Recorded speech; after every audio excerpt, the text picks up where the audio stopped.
We see that in every single time that fascism has rose, whether it be in Italy, Spain, Germany, anywhere you go where fascism has taken state power, it has been because there have been large groups of people who have purposefully separated themselves from being confrontational.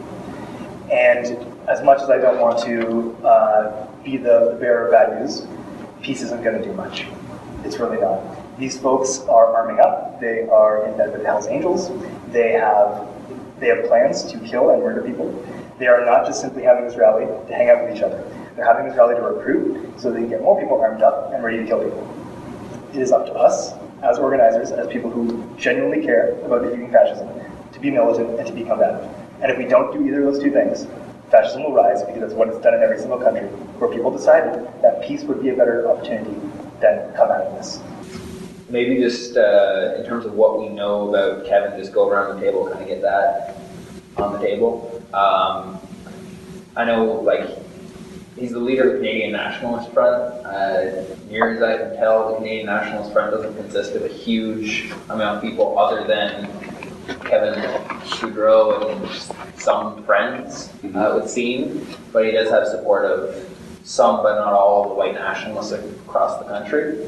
He's alienated from Storm Alliance, which is the fairly large new group that broke away from the Soldiers' Vote, which in turn were they started from a Finnish group that is like hardcore neo-Nazi fascist types. Killed someone last year. Yeah, killed someone last year. So Storm Alliance is disavowing Kevin Goudreau publicly. That Colin O'Leary, who's their main spokesman, said that. That seems to be more along the lines that Storm Alliance is just a lot better at imaging than Kevin Goudreau is. They're very good at putting the message forward that we're not racist, we're just in favor of a white Canada. So they've done a lot better job of trying to do these kinds of actions, like they do things like work in soup kitchens or do free needle pickups to try and kind of cover their image. But when you look at what they're doing, they're also doing like street patrols, which is what happened in Finland, where they're going along and then, you know, if they find something they don't like because they're homeless, whatever, they beat them up. And that's started to happen in some places across the country, particularly Quebec, where they're a lot stronger, and the movement there in general is a lot stronger.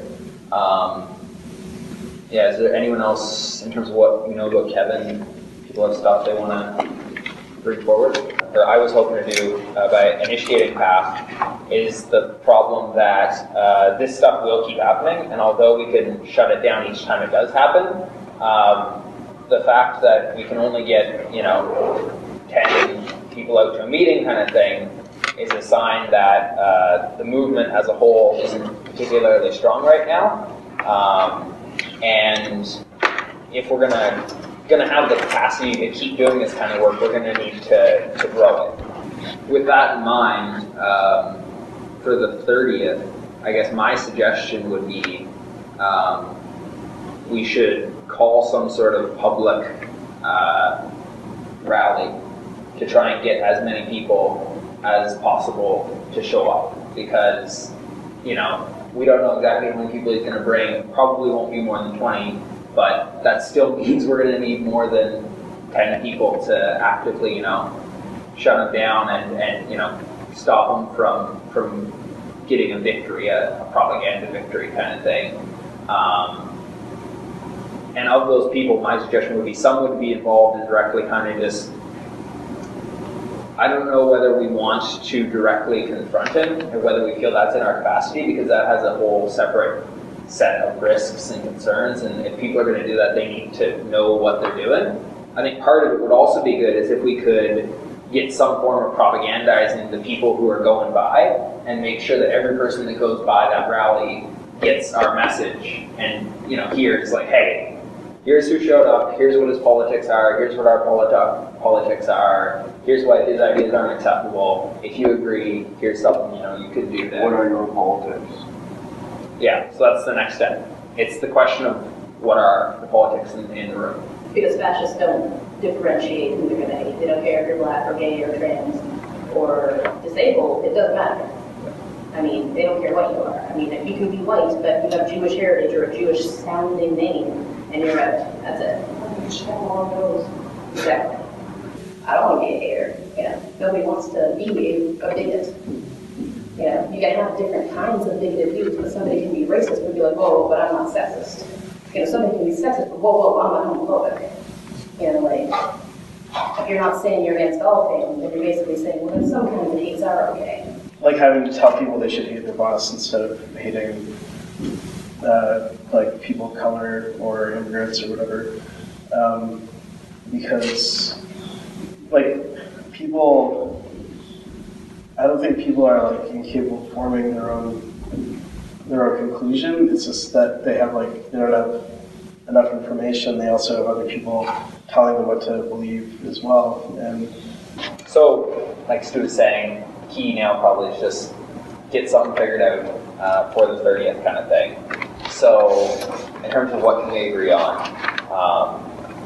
the things that everyone seemed, or what I'm hearing everyone's on the page with, is that we need to create some kind of propaganda to, I've heard the term inoculate used, basically give a counter message, and then the other portion of it has to be we need to stop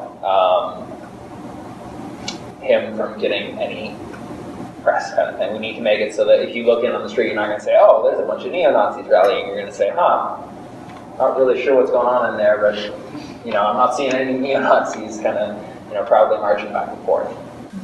What kind of numbers are expected for Saturday? Well, we have the different groups. We have like Quick, we have Peace Council of Funeral, we have the Canadian Center, we have Food Not Bombs, we have, what else? We have like faith groups there as well.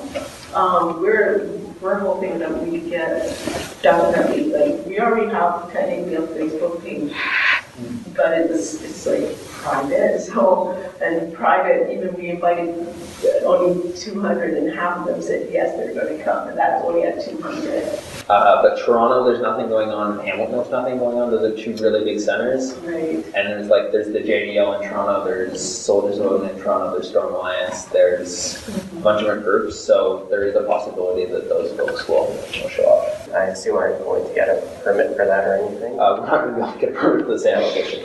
So across the street is going to be yeah.